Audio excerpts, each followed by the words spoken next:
Hey everyone, and welcome. I am absolutely thrilled you're joining me for today's explainer because we've got a seriously fascinating challenge ahead of us. We're going to be analyzing a transcript from a children's cartoon called Booba Cozy Camping Night. And the wild part? This story is told almost entirely through phonetic gibberish. I mean, on the surface, it sounds like absolute chaos. But as you'll see, there is a highly structured, brilliant, and honestly super revealing logic hiding behind every single sound. Okay, let's dive right into this. Let's look at the raw data from the transcript. It starts a little something like this. 군용해요, wow, why, 뭐, 우, hoy, ia, 안돼, 안돼. And yes, I am reading that with completely deadpan academic seriousness.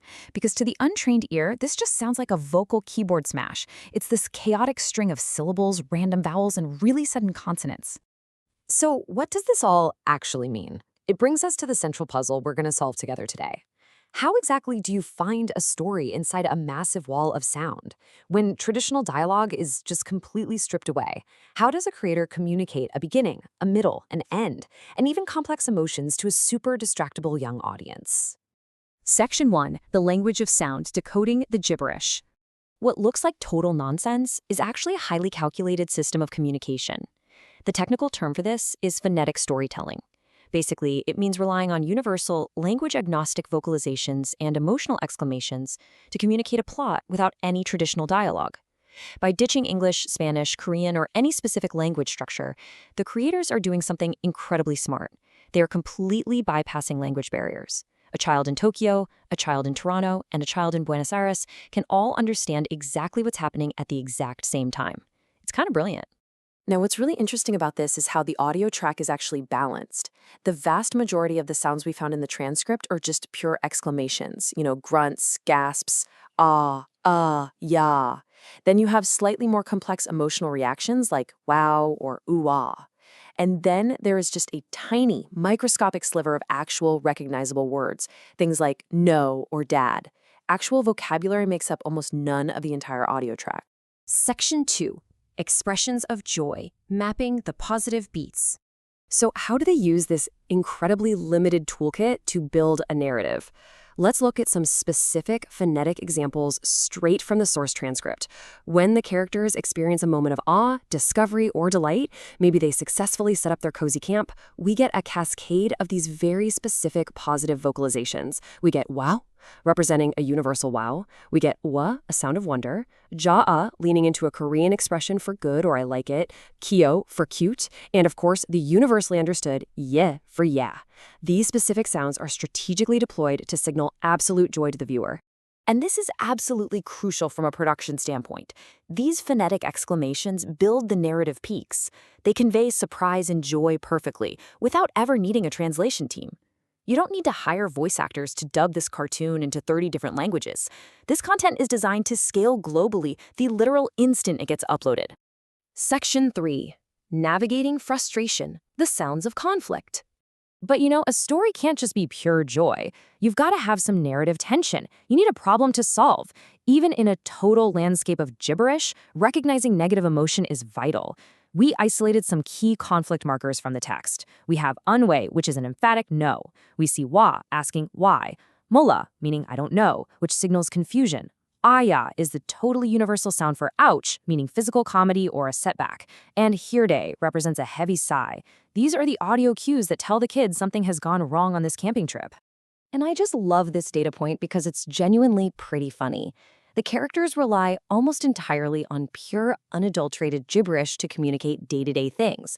Aha and ya are completely off the charts. But when things get serious, when there's an actual emergency or deep conflict, that's when they suddenly remember how to speak, breaking out words like anwe for no or appa for dad, but they use them very, very sparingly for maximum emphasis. Section 4. The abrupt pivot, when the illusion breaks. And this brilliantly illustrates a massive tonal shift. Up to this point, the entire piece of media has existed in this carefully constructed, language-agnostic bubble.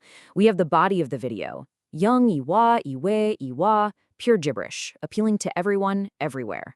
But right at the very end of the transcript, the last lines abruptly switch into highly specific, grammatically strange English. Wants you to some more, so let's make his wish come true. The universal nonverbal illusion just shatters completely. It is immediately replaced by a literal, written directive aimed squarely at algorithmic engagement. The creators drop the act. They transition in the blink of an eye from entertaining a global audience of children to attempting to monetize and optimize that audience through highly specific language. Section 5. Fulfilling the algorithm's wish, the call to action. This brings us right to the climax of the transcript, and honestly, it's the most revealing part of our entire analysis. I have to read this quote exactly as it appears at the end of the transcript, complete with the original spelling. The voice tells the viewer to make the character's wish come true, quote, by pressing subscribe button and like button E. Notice how incredibly mechanical this request is? Notice the missing T in that first button and that random lingering E at the very end? The polish of the universal gibberish is totally gone. It's replaced by a raw, unedited plea to feed the platform's metrics. Let's move to see how this builds a psychological feedback loop for the viewer. Step 1, press the subscribe button. Step 2, press the like button. Step 3, make his wish come true. We have to deconstruct this because it's a fascinating piece of emotional manipulation. The creator is literally taking the emotional bond the child has just formed with this cute, babbling character over the course of the story and tying that character's literal happiness directly to metric engagement. So, what's the ultimate takeaway from this explainer? This abrupt transition from chaotic, universal joy into a hyper-calculated, specific call to action perfectly highlights the duality of modern digital entertainment. On one hand, you have this brilliant, barrier-breaking phonetic storytelling that's designed to delight kids across the world. On the other hand, the foundational mechanics of this content are designed just as much for the platform's algorithm as they are for the children watching it. Which leaves us with this final, provocative thought to consider today. Throughout the story, the characters speak in a universal language meant for absolutely everyone. But at the very end, when the universal sounds stop and the explicit instructions begin, who is this content really speaking to? Are they speaking to the child, or are they speaking to the machine? Definitely something to think about the next time you hear a wall of cheerful gibberish. Thank you so much for joining me for this explainer. I really hope you found this deconstruction as fascinating as I did. Keep questioning what you watch, and I'll catch you in the next one.